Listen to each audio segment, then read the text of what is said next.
એટલે આ તો બધા યદુઓ ભેગા થયા કે હવે કરવું શું. એટલે કૃષ્ણ ભગવાને કહ્યું કે આપણે આ નગર છોડીએ અને સુંદર મજાનું બીજું નગર એક બનાવીએ. એટલે કે એ નગર કેવું હોય અને અજાણ્યા માણસ હોય અને આપણે ક્યાં જઈશું, ક્યાં નગર બનાવીશું. ત્યારે ભગવાન વિશ્વકર્મા ભગવાનનું આહ્વાન કરે છે. વિશ્વકર્મા ભગવાન આવે છે એ બધા યદુઓ હોય છે, એમને બતાવે છે કે આપણું એક નવા નવનિર્માણ નગરનું નિર્માણ કરવાનું છે અને કેવું બનશે એ તમે બધા યદુઓને બતાવો. એટલે નવનિર્માણ આખી દ્વારિકા નગરી કેવી બનવાની છે એનો આખો ડાયાગ્રામ, એનું ચલચિત્ર કહેવાય, એ બધું બતાવે છે. એટલે બધા રાજી થઈ જાય છે કે ભાઈ કૃષ્ણ પરમાત્મા જે કરે ખરું. એટલે ભગવાન વિશ્વકર્મા ભગવાનને આજ્ઞા આપે છે કે તમે સુંદર મજાની દ્વારિકાનું નિર્માણ કરો. અને વિશ્વકર્મા ભગવાન બધી જગ્યા જોતા જોતા જોતા આવે છે ગુજરાત. સૌરાષ્ટ્રની અંદર સુંદર મજાનો સમુદ્રની અંદર એક બેટ જોયો એટલે થયું કે આ સુંદર મજાની જગ્યા છે.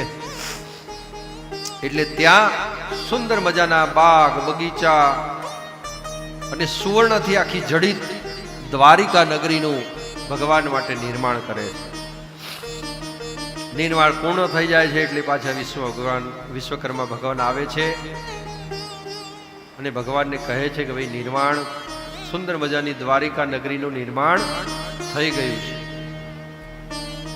એટલે બધા યદુઓને ભગવાન કહે છે કે ભાઈ અહીંયાથી બધા એક સાથે નીકળીશું ને તો જરાસંઘના લોકો જે વચ્ચે જતા જતા જરાસંઘના મિત્ર રાજાઓ છે અને આપણા ઉપર હુમલો કરશે.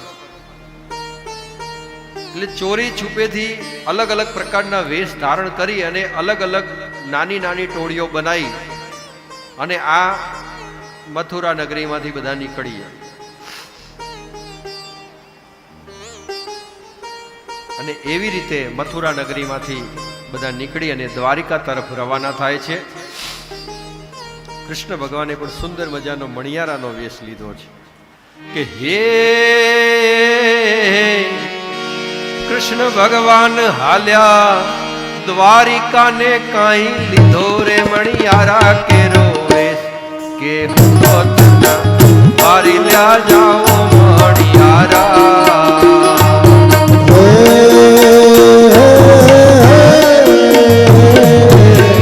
કૃષ્ણ ભગવાન હાલ્યા દ્વારકાને, કૃષ્ણ ભગવાન હાલ્યા દ્વારકાને કાંઈ લીધો રે મણિયારા કેરો, લીધો મણિયારા કેરો, લીધો મણિયારા કેરો.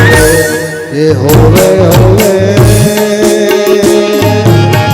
લીધો મણિયારા કેરો, એ હોતો તને વાલો લાગ્યો મણિયારા, એ હોતો તને વાલો લાગ્યો મણિયારા.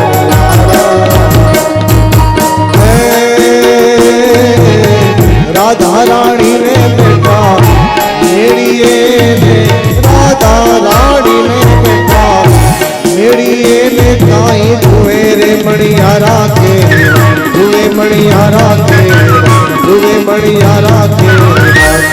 એ હોવે હોવે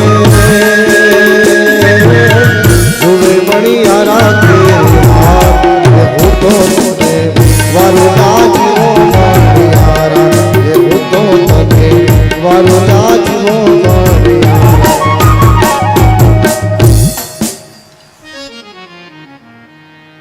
આમ સુંદર મજાનો દ્વારિકા છે. બધા દ્વારિકા પહોંચે છે ને દ્વારિકા જઈને જોવે છે ત્યારે તો બધા આનંદ વિભોર થઈ જાય છે કે આવી નગરી આજ સુધી જોઈ જ નથી કોઈએ. એવી સુંદર મજાની નગરી છે કે નગરી જોઈ અને બધા વિચાર કરવા લાગે છે. આવા સુંદર મજાના બાગ બગીચા, રહેવાના મોટા મોટા મહેલો, બધા યદુઓ દ્વારિકામાં વસે છે.